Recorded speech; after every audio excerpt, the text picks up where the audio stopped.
Yes, did you get the Excellent. audio that we did? Just now. Well, welcome everybody. Thank you all for coming and joining us today.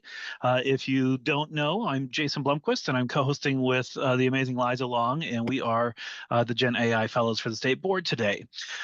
Today, we are going to be talking about citation and attribution and detection. So I'm going to let you have the objectives. We're going to be putting this slide deck and a recording of this up on our open resource Pressbook, and Liza's putting links to that in the chat, and we'll go from there. A couple announcemements for the group before we launch into our topics.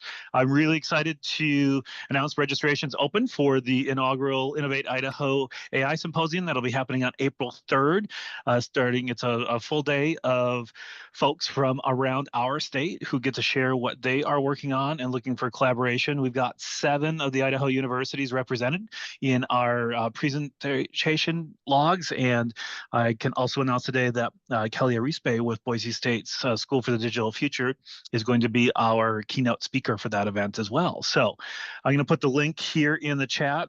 Like I said, registration's open, and we'd love to have you all. With that, I'm going to hand it to Liza, who's going to talk about OER and start with attribution and citation. Hey, everybody. I think Jason's pretty amazing too. We've definitely had some interest on this topic, so we're really glad that you're here today. And I just want to start with another reminder as well. I think some of you know I'm our open education representative for the State Board's General Education Committee, and we are planning maybe a little self-servingly, to feature the intersection of artificial intelligence and open education resources. So if you are doing any work in this space, if you're using AI to help you write or review or work on OER resources, or if you have openly licensed AI activities, I know several of you on the call do, that you're willing to share, please consider using our Google form from our state resource to submit those activities. I will be publicizing them and sharing them during Open Education Week. And I think this will be a great chance for us to showcase the good work that Idaho is doing, both in artificial intelligence and in open education resources. Next slide, Jason. All right, so today we're going to be talking about citation and acknowledgement for artificial intelligence, and I want to start with an ethics acknowledgement. I found the language for this from Lori Phipps and Donna Lanclose in early 2023, right after the release of ChatGPT 3.5.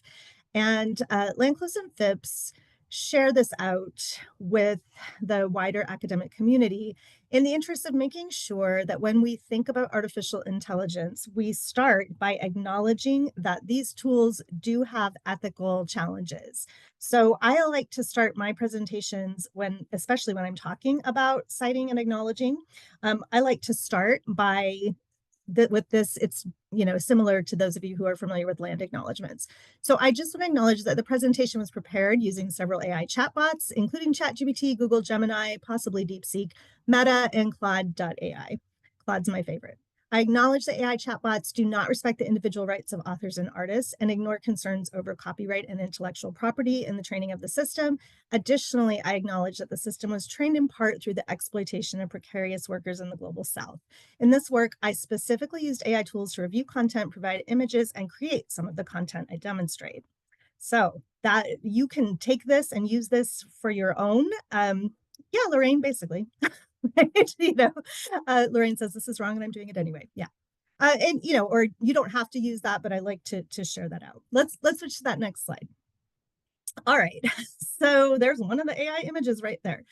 To kind of give you some context for where I'm coming from with the idea of acknowledging and citing, I want to be very clear that I have been an AI adopter. I use AI in my classrooms. And in fact, I taught 2 fully integrated English 102 sections last semester. where we used generative AI tools, a variety of tools, in every step of the writing process. I'm in the process of reviewing data. This was an IRB approved study. So I'm looking at student data, looking at outcomes, and also how the students use the tool. That's one thing that I incorporated right from the start was transparency in the use of AI for all my students. So I don't have to wonder whether my students used AI. They told me exactly how they used it. Uh, if you decide to take this approach, it is one way of having knowledge about whether your students use AI, right? So when I decided to go this way, I started back to that ethics statement with course readings that were designed to promote critical thinking. And I think that is important. Students need to understand the limitations of the tool and also, how this fits into our modern society. I also started with the expectation that I wanted them to cite and acknowledge, and also that they weren't going to get into any trouble, no matter how they used AI. Yes, even if they used AI to write their whole paper, they just needed to tell me what they were doing. And I also told them sometimes we might have a conversation and I might ask you to rewrite something if I feel like you're using an AI tool inappropriately. But overall, looking at the preliminary data, I would say I only have 3 out of 29 students who agreed to let me use their work. Only 3 of them used AI in ways that I would consider inappropriate. I think that's pretty great. So I just throw that out there. The students throughout had to evaluate the feedback they got from the AI, and they had to think about their writing process and how AI shaped it. One of the most memorable activities I did in class was I asked them to have AI write a paragraph. So they had to prompt a paragraph for a persuasive argument essay. And then I gave them about 10 minutes. And when they were done, I stood in the center of the room and said, "So did I just ask you to cheat?" This was a fascinating exercise. About a third of my students said yes, I'd asked them to cheat. About a third said no, absolutely, I had not asked them to cheat. And a third were not sure. And for clarification, I was in the not sure camp. But what we all learned from that experience, one way to know if you're using AI inappropriately is if you ask yourself that question and your answer is yes. So for the students who felt very strongly that their answer was no, they had very robust prompts and they had acknowledged and cited just as I expected. And they did not view their work as cheating, and honestly, I didn't either. But the students who felt like it was cheating, I said, yeah, I think it probably is. So much of this and your AI use depends on how you feel, right? Like, are you cheating? And starting with a more positive, I expect you to learn in my classroom, I think is one way to just address AI right up front. Next slide, Jason. So how do we give attribution or acknowledge these tools when we use them? And again, I fully understand that some instructors do not want to use these tools in their classroom, and I respect that position. There is definitely a robust debate. I've sometimes described, I've used Ethan Mollick's term, cyborgs and centaurs, and I've got a link to my book here where there's an openly licensed chapter with examples, some student work showing how AI acknowledgements and citation work. But I also find, in addition to cyborgs, these are people like me who just integrate AI into every step of the writing process. And centaurs, these are people who delineate certain tasks to AI, but keep other tasks strictly human. There are also resistors. That's a third category. And Joel Glad, one of my colleagues at CWI, has written one of the chapters in Cyborgs and Centaurs that I share, where he talks about these 3 categories. I do think the resistor position is important to listen to. So if that's you, you'll pay attention to Jason's part of the presentation. But in my class, I am using it. And so that expectation to acknowledge and cite, we can't assume that students just know how to do that. I've used language I adapted from Monash University in Australia. They came out with an early AI acknowledgement statement that I like. So I've included 2 examples here. In my English 102 class, we tended more toward the second type of statement because I wanted the students to really reflect on the choice, that they were the human in the loop and they were making a choice to use AI tools. And so that gave me also some more interesting data to look at to see why a student might choose to use a certain AI tool. The link in the slide deck is to an example AI paper. I give this to students on the first day. I teach an APA style class, so I tell them I'm going to hand you an example of a paper that's written in APA style, so you have it. And they read through it, and at the end, there's an acknowledgement statement that says, I acknowledge the use of Microsoft Copilot to write this entire paper. Here's a link to my chats. So that's always a little stunning to them. And we talk about, what the implications are. Theoretically, in my class, a student could, in fact, use AI to write an entire paper that would fall within acceptable use, but it would depend. And it would also go back to that question of, did you cheat, right? So student labor is still important. But what I'm learning by including AI is that the labor might look different than it's traditionally looked in a writing classroom. Next slide, please, Jason. So how do you cite AI? Acknowledgement's important, but citation is also. I've shared the links to the 3 major academic styles here. Examples are also covered in Cyborgs and Centaurs, that textbook link that I shared on the previous slide. So I would encourage yourself to familiarize yourself with these. So there's an interesting difference in perspective, I would say, between MLA and APA. APA cites OpenAI as the author. MLA absolutely refuses to do that. So MLA cites the prompt first. But in both cases, there are ways to cite. I'm less familiar with Chicago. I'm pretty familiar with MLA and APA, though. So another thing I stress with my students, because of the nature of large language models, just like we used to tell students don't cite Wikipedia for facts, we also really wouldn't want to cite a large language model for facts. So when they do cite OpenAI, if they're citing it for a fact, that would be an example of a place where I would come back to them and say, you need to find a better source, right? But with that in mind, of course, there's always new things dropping every minute in the AI world. I want to share with you that research is, in fact, kind of the next thing that's coming very quickly at us. Some of you may have seen the headlines about OpenAI's deep research tool. I have not used that because I do not have a $200 a month account with OpenAI, but I hear it's going to come to us $20 a month peons next month, so I will definitely be able to report back. I have, however, used Google Gemini's deep research, and I'm completely fascinated by Stanford's new Storm tool. And I'll put these links in the chat after when Jason's presenting. I'll grab all these so you can have them in the chat as well. The Storm tool has 2 basic functions, and it doesn't really require students or you to have any knowledge of prompting.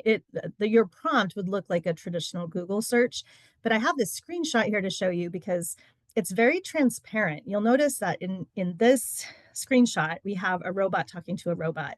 And Storm is very transparent in showing how it produces the report that it ultimately gives you. And so it takes several roles, that of a basic fact writer. In this case, I was researching a Coleridge poem. So we have a romanticism scholar, a biographer of Coleridge, and a literary critic, 4 very different roles coming into the topic that I asked it, which was Coleridge's poem, Dejection and Ode. Why did I choose that? I hope my professor's not on the call. I'm also a PhD student at ISU in the English program, and I had just written a paper about this particular poem. So I felt like I was, I guess, maybe something of an expert on the poem. I was familiar with the lay of the land in terms of research and in terms of information about the poem. I turned my paper in first, and then I turned to both Google Gemini's deep research and to Storm to see what it could do with it.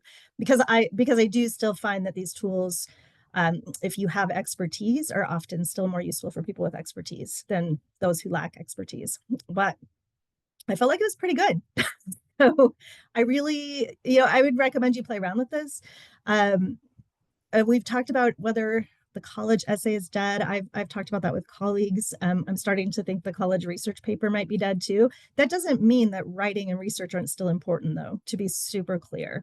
I just think we're having to rethink our assessments in light of tools that are free on the internet that students can very easily access. And I know there's been a few questions in the chat. We'll come back to those. Please do put your questions in the chat. We'll come back to them at the end of the presentation and try to address some of those. So in thinking about this and these new tools, I have co-developed with Claude a large language model assisted research verification checklist, which is also in Cyborgs and Centaurs. And this is an activity I'm starting to have students do so that we can make sure If they are using AI for research, that they have verified those research sources and made sure that they're high quality and accurate. This continues to be a concern. Next slide, please, Jason. So I wanted to briefly share this out. I think I've talked about Ethan and Lilac Malek's free Coursera course for instructors. It's really a great course. I finished it up right after Christmas, and it's entry level. So if you have no experience still with AI, you would feel fine. But it also has ideas for people who are more advanced, I would say, in using AI. One of the things I really liked was this AI tutor blueprint. It's a custom GPT that they built, and it helps you to develop tutoring prompts for your students. So in preparation for today, I asked the AI tutor blueprint if it would create a prompt for me that I could use in any large language model for students to know and learn more about how to cite and acknowledge and when to cite and acknowledge, assuming that they didn't even know they needed to do that. So the prompt, I've linked out to it, and I've only tested it out in one large language model so far, DeepSeek. It's working great. So these tutoring prompts, if you're not familiar with using them, they don't just give students the answer, they interact with students to help students think about these concepts. And that's one thing that I personally think is really important. If we know that students are using these tools and we allow and acknowledge that in the classroom, then giving them a space to work on the appropriate uses of AI, making sure that they're honoring AI.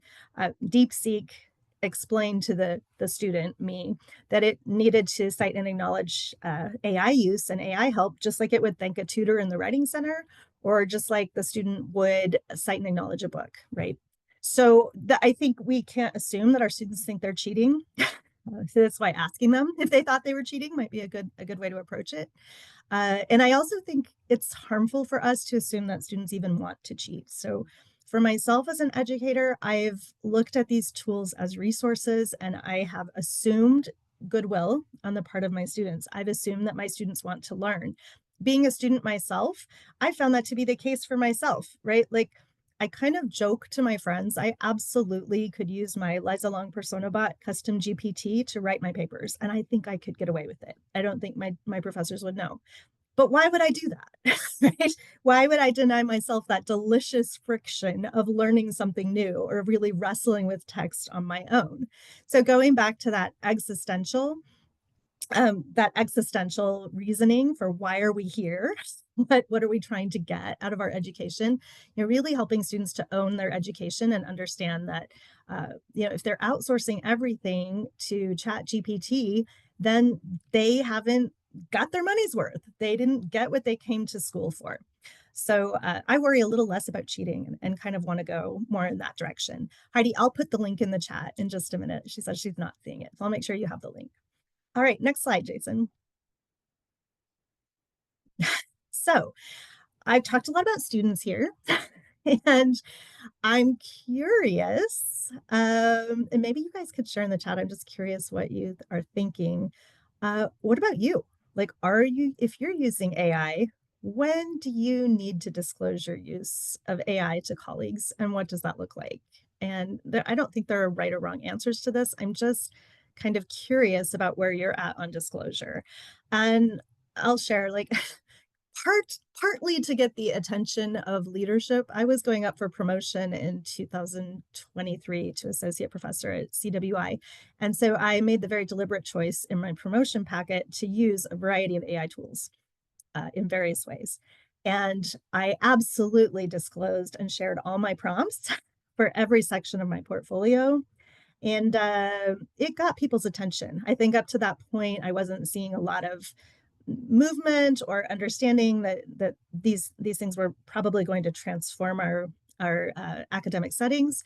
So this was a way for me to get attention from more senior leadership that, hey, these things have uses, they can be used. So I'm curious about, I love seeing that KWIN, for example, is disclosing to students, and I do the same thing. So I'm very transparent. And I also try to be transparent to colleagues. And I think Jason does this as well. And he modeled it just even with our first slide, noting that we used Claude to workshop our outcomes for this lecture. And that's just become a part of my process. So I don't know that we'll need to disclose or acknowledge everything forever. For example, most of us are not acknowledging the use of words, grammar, or spell check. And if you have Word or if you have Google Docs, you are certainly aware that Copilot now will come in and rewrite your stuff and rewrite your student stuff for you, right? It used to just be like the spelling or grammar checks and the squiggly lines. But now you can click on that little Copilot and it will just rewrite, rephrase things for you. It will summarize your documents. It will do all those things instantly. So an example of a disclosure statement is what I have at the end of this slide, where I disclose that I worked with Claude to identify these use cases. And when I say worked with, I do mean worked with. Like we chatted back and forth about what that might look like, about the need to make sure that you're paying attention to individual requirements. For example, I think a lot of us are using these tools in grant proposals, right? But making sure you're aware of what the granting organization like the National Science Foundation is one example I know where they publish guidelines. So making sure you're aware of guidelines and that you're compliant with guidelines, just like that's important for our students, it's important for us. But I do think these tools are very useful for a lot of different things. Where I'm focusing most right now are in two bullet points. I only saw Kaywin share in the chat. I'd love to see from some of you, but for me, I have completely redesigned my teaching materials. As an English professor, I am super great about writing the world's longest assignments, and I've had Claude go in and tighten those things up, and I've got way fewer questions from students about how to complete their assignments. I'm also exploring the use of research methods and data analysis with that study I mentioned. So think about how you're using it, and I'd love to see people share. All right, next slide, Jason. So now we're switching over to Jason, and I think this is why most of you are here. I'm very excited to hear this. And I'll put some links in the chat. Liza, really quick, since Heidi's question was very specific to MLA citation, do we want to take a moment to address that before we move on? The MLA citation guide is sparse, and I do actually think this is by design. So MLA, if you're familiar with like the thinking behind MLA, like they just see things in content buckets, right? So they just like you to have your prompt, and like this is clunky for me, I will candidly admit, as a student, because my prompts tend to be pretty long. And at this point, I'm actually having AI write a lot of my prompts. I don't write a lot of my own prompts anymore. So I do ask for, like, if I didn't make it clear, I ask for the acknowledgement statements that I shared first. I want to know exactly how students are using AI, and I require them to either copy and paste their entire chats in or to attach a link to another document that includes all of their chats. So in my classes, when I teach with it, I want to see every chat they are using, if that makes sense. That's kind of how we do it. So. All right, I hope that answered your question. Go ahead, Jason. Excellent, thank you, Liza. So yeah, we're going to shift a little bit and let's talk about detection, because obviously if we're all here really from an educational point of view, we think about this, right? We think about our students being honest. Are they practicing with academic integrity? And it gets really tricky when we are starting to see the ability to produce very readable and very amazing stuff, honestly, coming out of some of these AI. When we're talking about detectors today, I want to be really clear that I'm talking about it in the context of education and academic work, because there are some other areas, especially around intellectual property and copyright and that type of thing, where there's more interest in different types of detection. But I'm thinking a lot today specifically about an AI detector like a Turnitin or a GPT-0, those types of things that we're starting to see in our LMS and in our world. So I've done a fair amount of work on this. You're going to see, and we'll share some of these links in a little bit. I've been doing some policy work over the last 6 to 9 months with a couple of organizations, really digging into can we trust detectors? Are they reliable enough? How does that actually affect current academic integrity policies or plagiarism policies? So rather than trying to cite everything throughout all these slides, I've got links. I've made public a bibliography that I've been putting together over the last 9 months. as well as a bibliography specifically on AI detectors from the AI Pedagogy Project at Harvard. And then I also have a link here to the Boise State University Faculty AI and Education page that does include their statement on using AI detection in academics. So AI detectors are exactly what they are titled. They're a piece of software. Most of them are actually AIs themselves and are used theoretically to try to analyze writing and provides a probability level of whether a human or a machine wrote the sample. So we need to think a little bit about how they work, because it is a little different than some of the old plagiarism detectors that had a corpus of information and was literally comparing to see whether there were identical sentences or whatnot. What the AI detectors are doing, remember, let's pause for just a second. Remember that a large language model, which is what the basis of most of the Gen AI models are, they're really great at pattern recognition, right? They do what they do and they can produce what they do because they have an amazing amount of background information that they understand the patterns and the probability, which is how they can generate. So we're doing some of the same things with an AI detector, but the AI detector is looking for some of those patterns and those recognitions that might trigger it to say this is either written by a human or this sounds like it would be something I'd expect an AI to write.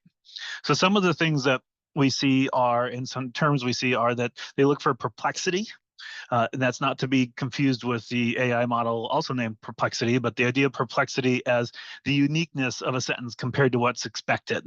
I've seen a couple of people write, it's almost a measure of, did you surprise the AI detector by having a really unique sentence, or does the sentence sound like it would expect, which would be that kind of middle of the road writing that a lot of LLMs can produce. They also look for what's termed burstiness. That's the measure of consistency in sentence structure and length. So is a lot of times a AI model without specific prompting will give some relatively consistent sentence structures and lengths. It's interesting though, because a friend of mine who is a author that does a lot of writing for magazines and websites and blogs and that type of thing, they get flagged quite a bit because they actually write in that style. Like it's a very specific style of writing that they use. So burstiness is how much consistency is there. And it really also looks at a lot of stylometric features, what type of vocabulary richness is used, what type of complexity, those types of things. So how does it actually work? If you haven't used one, it's not going to give you a yes or no answer, right? Most of them are going to produce probability scoring. So for example, some of the models might give you a score of 65%, meaning that they're 65% predicting that AI was used to create that. It's not necessarily a measure in all models of how much of that particular sample was written by AI. It's a prediction on how much they think AI was involved. Some of them will give you a score based on the percent that they thought was human versus the percent of AI. Sometimes even we're seeing that some of these models are getting down to like a sentence by sentence analysis. So what I wanted to do was play around and give you some samples and examples of what this might look like. So I use GPT-0, which is a free online detector, and I've got 4 different scenarios that I want to share with you. So this first sample is a sample that was 100% written by a human, and I know that because this paragraph here is a paragraph for an article that I'm currently working on for the conversation. So I wrote that 100% top to bottom without any help from AI. And GPT-0 thought it was good. It gave me a 99% probability that a human wrote that. And what you're going to see is that oftentimes a lot of these models are actually pretty good if you've got things on either end of the spectrum. If it was very likely human written, they're pretty good. If it was pretty straightforward that it was an AI, they're really good. It's kind of that middle ground where we start getting a little bit of back and forth. So that was straightforward. So I took another paragraph from that article I'm working on. And just like Liza mentioned earlier, I was working in Google Docs, and Gemini popped up a suggestion to change the flow of this sentence that I've highlighted in yellow. Now, the basic wording and the sentiment was already there. It had actually suggested I combine two shorter sentences into a longer sentence. And I said, okay, let's do that. With just that little bit of change, now all of a sudden, GPT, I'm going to keep saying that all day long, GPT-0 was really uncertain. 50-50 on whether this entire piece was written by a human or by an AI. So it's just an example that small alterations and some of these tools that our students may or may not even be thinking about as being AI generating are things that are being caught with a couple of these detectors. Now, sample 3, I did a prompt that ChatGPT completely wrote by itself. So the prompt was, I asked it, what's up with Luka's trade to the Lakers? If you're not basketball fans, that was a big deal here in the last week or so. And again, GPT-0 did a great job. This paragraph was cut and paste straight out of GPT. I didn't do anything to it. It correctly identified 100% AI wrote that piece. I then took that same paragraph and copied it into Claude and prompted Claude with this pretty straightforward, where you write this paragraph to ensure it avoids detection in an AI detector. And Claude changed up the paragraph, and now GPT-0 isn't quite sure. It's not as sure as it was before. I didn't do any human editing to that. This is another paragraph that was 100% AI written, but we still got some questions, and it was pretty easy to have Claude help me make sure that it didn't get flagged 100%. Now, I know these are 4 really small, pretty basic examples, and they're not a rigorous test of all these, but I just wanted to demonstrate that there is some question as to how reliable they may be, and there's times where they do a very good job, at times where you have some questioning. For example, here with a result of 36% human and 64% AI, that presents a very different approach to how I might want to go talk to that student, right? If I'm worried about what this is, their work or AI's work, this is going to be a different conversation than if it is clearly 100% AI, and I've said we don't want to use that. So really, and as you look back, and not just in my little test there, but across the literature that's been pulled together so far, it's really debatable how accurate or inaccurate they are. It varies really widely by model. There's a lot of false positives, a lot of false negatives.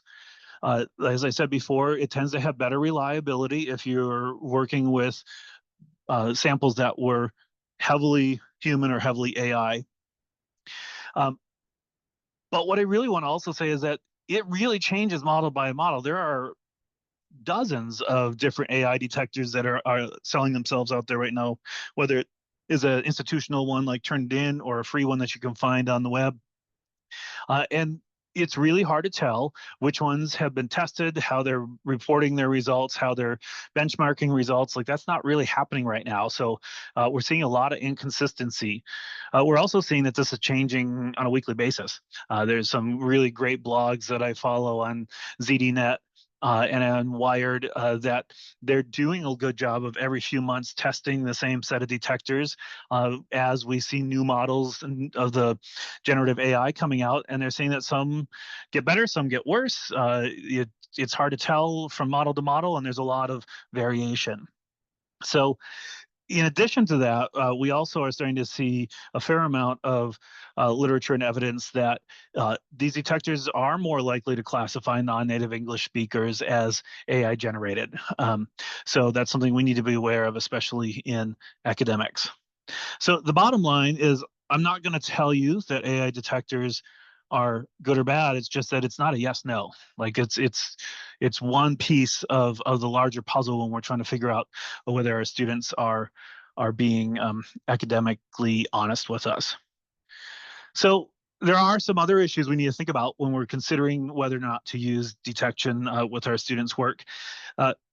As we kind of alluded to with the Gemini built in, AI is getting built in everything, and our students don't necessarily know or recognize that. They need help understanding that, right?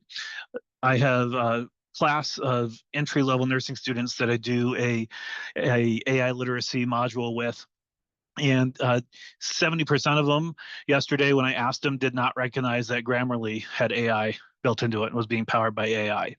You know, it's really easy for us to see that first result on Google searches now, like that AI generated summary. Gemini just pops up and asks if it needs help. So we need to educate our students on that as well, so that if we have a no AI policy in our course, that they understand that they are running a risk if they're using some of those programs, because it could potentially lead to some detection. I think the second issue I'd like to point out is it's not super difficult to avoid detection, or at least put a level of possibly a level of improbability in the AI detection. You saw with just a little simple prompt to Claude to ask it to change things up, that it changed the rating. But there's also a lot of websites and tools out there that are being sold to our students specifically aimed at saying, you run your work through this and we will guarantee you that you will avoid AI detection. So those tools are out there, right? It's a new version of paper mill, because nobody's buying manufactured papers anymore because you can have ChatGPT do it. And now those folks are turning towards helping students evade that detection. I do just want to really point out that, as we said earlier, these AI detectors are themselves run by AI. So when we are submitting student work into those, we are then feeding their work into another AI. And so we need to be thoughtful about whether that is okay, whether we are talking about that with our students. And it really needs to be pointed out that not all AI detectors are considered FERPA compliant at this point.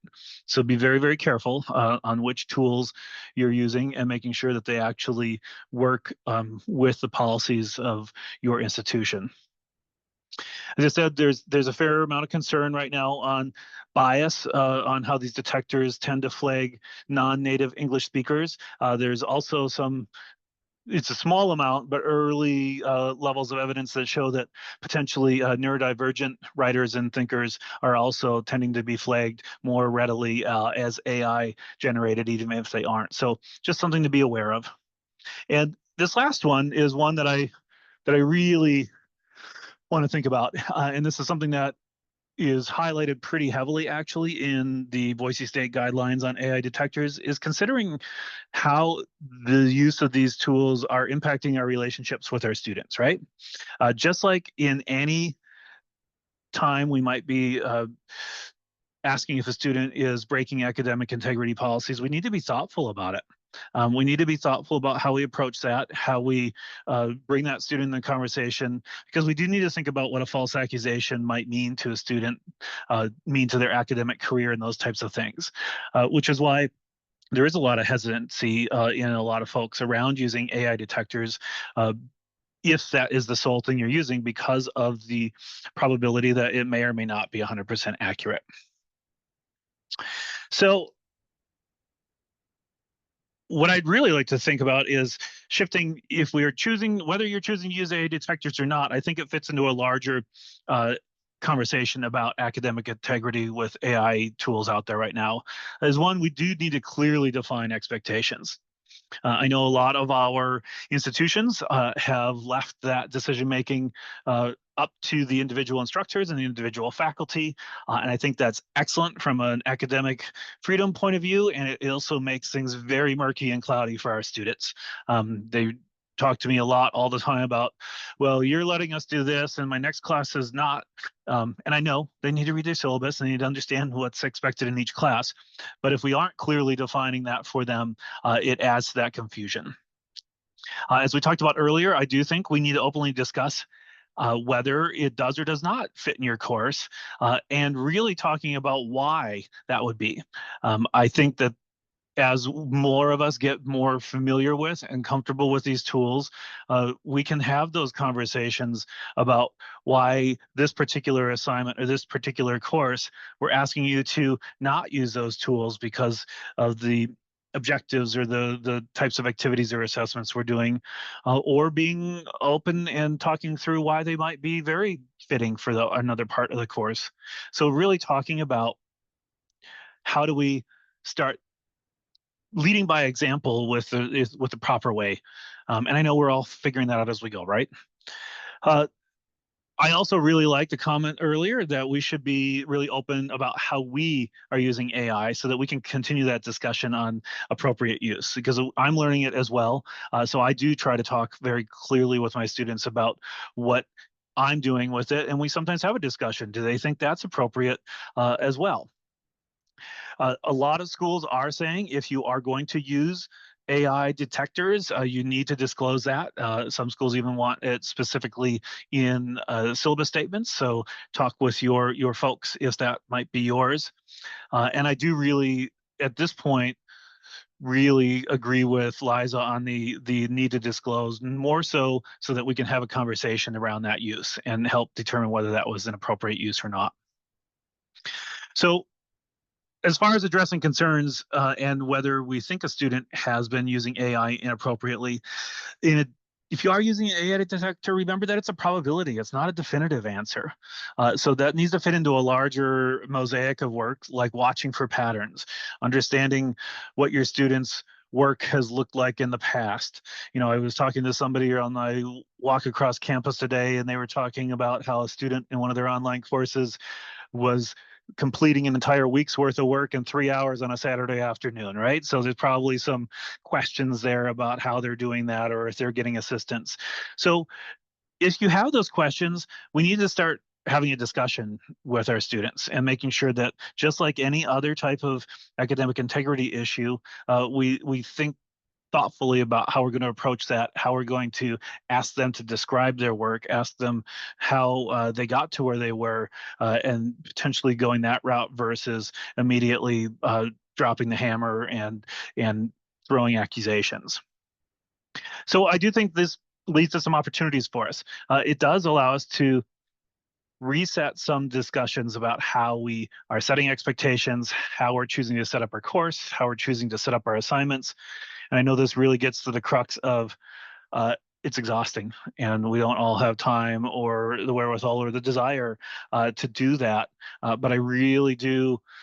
The longer I'm working in this area, and the more I'm seeing where AI is moving, I don't think we're going to be able to keep up the same old forever.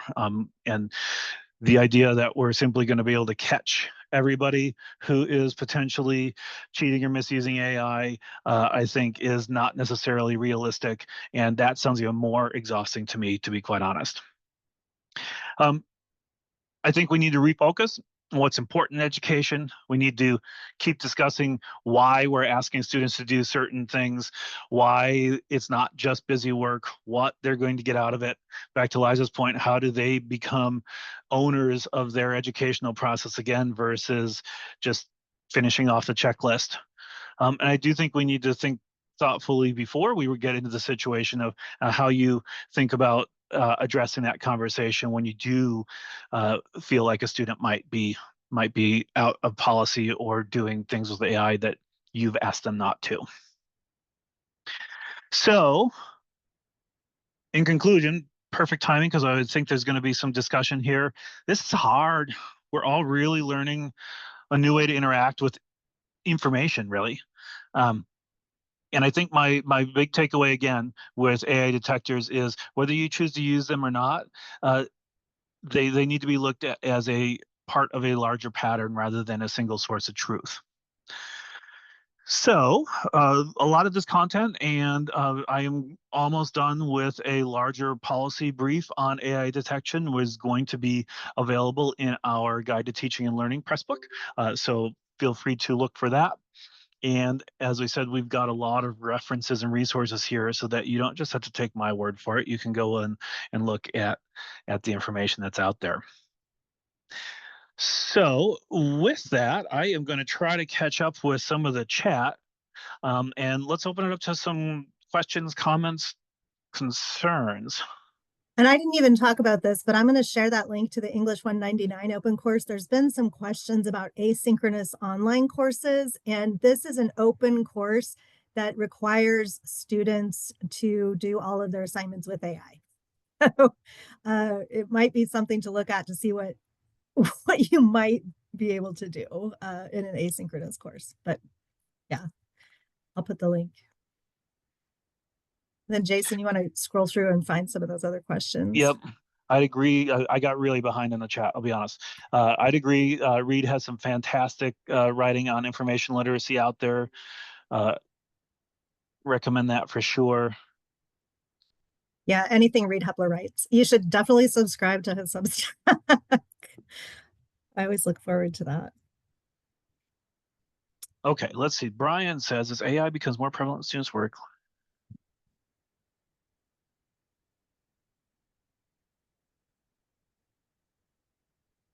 I would agree, Brian. Brian's point in the chat was this becomes very time consuming and very burdensome to think about verifying and looking at students' work and reporting. So the idea that faculty might find themselves simply issuing warnings and moving on rather than fully investigating cases. I think I'm seeing that already. If it's exhausting, as I said earlier. I can't think of a better way to put it.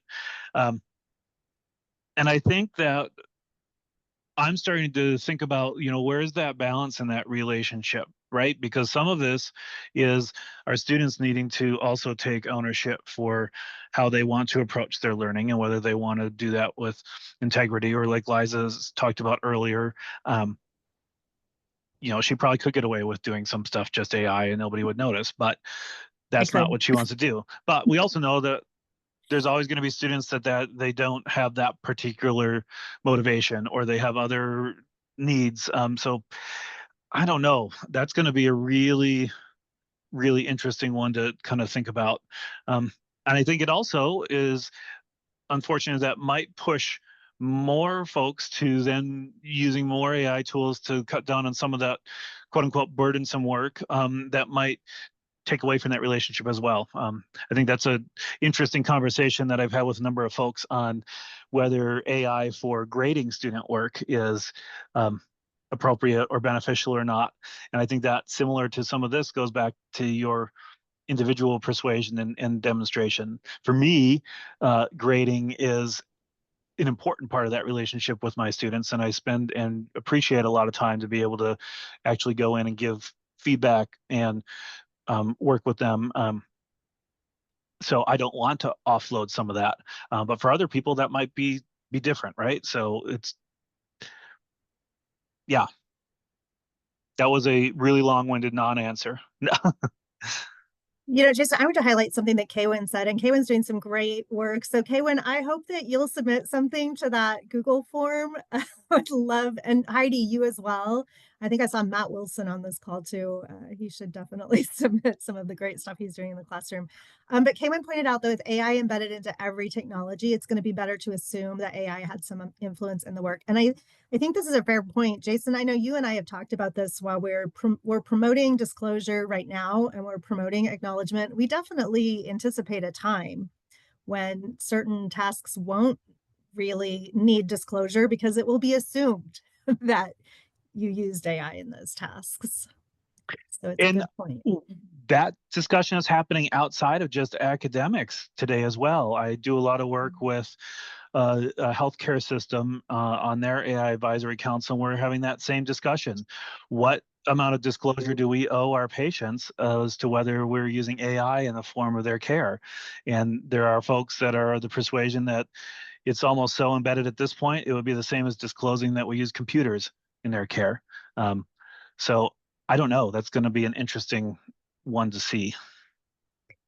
I have to call out because I think about this all the time. Heidi, again, doing some great work, said, I'm not convinced of the effectiveness and ethicality of using AI to grade student thought and expression. And Heidi, I have so many thoughts about that. Like that could be a whole other presentation. But I will just say I've worked extensively on pilots trying to see how AI does with assessment, and I'm very skeptical. So I would not use it for student grading. However, with student permission, I have used it to provide more detailed feedback on assignments. So I'm still the one assessing and they have confidence in that. But like I'm thinking of an example from my English 211 class where like pretty much all my students were going to need to rewrite their papers because summary is not analysis. And, I could say that, or I could have AI explain to them why they're just summarizing and where they need the analysis. And so I got my whole class's permission to have AI read their papers and provide them that detailed feedback, but I still did the grading. I found that depending on my prompt, I can get ChatGPT to grade the same paper, the same exact paper with the same exact rubric, anywhere from a 35% to a 95%, just depending on how I prompt it. Now, I will also point out that there are folks that are successfully doing the other end too. Kevin points out in the chat that he's created some pretty extensively customized GPTs that assist with some grading, and he still does that as well. I know of a few other folks that have built some bots where they use the bot to help grade some of the more logistical pieces of assignments, right? Was the formatting looking good, and then that allows them time to not look at that but look more at the content as well. So Yeah. again, it's not a yes, no, right or wrong. It's just, I think that's one where we're all kind of figuring out where we're at. And I like that he did custom GPTs too, but I will say, even with custom GPTs and a common rubric, I've sometimes done batch processing again with student consent, and it will like grade everything as a 4 out of 5 on the rubric. And one of my friends said, "Well, why not just ask it why it gave that score?" And I was like, facepalm, it's generative, it's not thinking. So but I do like Kevin's point, and it's actually something I might consider, like using it as a check on my own bias in grading, where Kevin says if the AI suggests a higher score, he might consider it. And I think when used that way, I think that's a really great idea. Kaylin and Heidi, I would love, maybe not in this conversation, but outside, to learn more about how you're using Perusal. That's one thing that I really wanted to consider including in a couple of my courses, and I think the lateral reading that helps to empower is great as well. So I'd love to hear more about that from either of you. Oh, we got Kelly loves Perusal as well, so it sounds like we got a whole team that can help me figure it out. I'm trying to remember, Jason. I need to search through my emails. I actually had a faculty member, I think maybe at CSI, who shared how it was a CTE instructor, and he shared how he was using Perusal in his classes. It was really great. So yeah, that's definitely a tool we should consider. Oh my gosh, this chat just blew up and got super interesting. Really loving it. Yeah, a lot of Oh, thanks, endorsement for Kevin. Perusal. Yeah. Okay, yeah. So Reed brings up a good point, and I guess I was kind of hinting at this, but I actually agree. And I think we're seeing the same thing in the workplace. I think when you have a policy that prohibits AI, unless, as Jason said, you really explained and got the buy-in for that, students are just going to hide their use. And that's why I really like creating a culture of transparency and disclosure around AI use right now, like both in our own work and with students' work, because it helps us to normalize it. I mentioned in my own class, like I did have 3 inappropriate uses of AI, but it was really easy to have that conversation with students because they had shared their chats with me. Like we didn't have the conversation start with, "I think you used AI and you shouldn't have." Instead it was, "Hey, thanks for sharing this with me. Let's talk through why these maybe weren't the best choices that you made." And students could revise and resubmit. So creating a culture of safety, not assuming that students know how to use these tools, or how those tools might harm them. I think all of these things, I know we're like preaching to the choir here too. There's so many great things in the chat. But yeah, I really think Reed's point there is important, that if you just say no AI use whatsoever, students might hide the use. So, and in the workplace as well. Yeah, Brandon's got a good comment. What role academic advisors might play in the larger discussion on AI in higher education as well. I do think that is an interesting avenue to explore, because I think that probably comes across a little differently than just having, the dean of students or their office talking with folks. So that'd be interesting to think about that a little more as well. Tamara, are there examples of what it looks like to include AI on assignments? We do have a number of, everybody on this call probably has some great examples. We also have some links and examples in that press book that we keep pushing as well. So please do reach out. We can certainly get you hooked up with some great information there. And Reed's already got his dissertation topic picked out for when he starts next fall, it looks like. Awesome, Reed. I'm so happy. I'm working on this too. In my PhD in English, I'm going to focus on writing instruction with AI. So, Ooh, Deb, that's a very interesting one. Trying to force ChatGPT to give them a yes/no answer, and they're finding that it's not quite there. Interesting. oh, I really, really like that idea. You know, Deb, another thing that I used to use it for, but it is getting much better. But when I first started teaching with it, I would have students be an expert, you know, like ask it something that they were expert in so that they could understand. This is actually still true for my mythology class. I'm not going to lie. If they submit something that's completely written by ChatGPT, I'm going to know because it's going to be wrong, right? Like there are going to be details that are wrong. So in some of our more esoteric fields, I think that still works, but things are just changing so rapidly, I think. One quick example, back to Tamara's point, I'm having a lot of success with a new assignment that I built for my senior leadership course where they're using AI with build prompts for interview practice, and my students are absolutely loving it.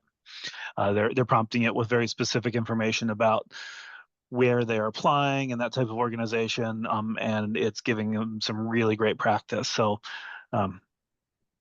lots of great examples out in this group, I'm sure. Yeah, thank you to everyone who shared stuff. And if you put it in the chat, it's real easy just to like copy and paste that over into that Google form for some of the great stuff that you all are doing. Yeah. Yeah. Well, we are nearly at 1 o'clock. Are there any last dying questions or comments, or we got something significantly wrong that somebody wants to call us out for?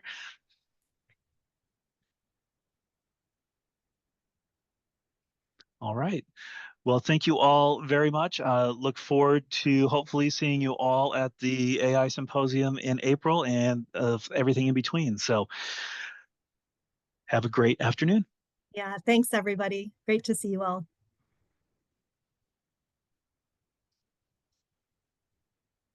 Oh my gosh, that chat like blew up. It's so cool.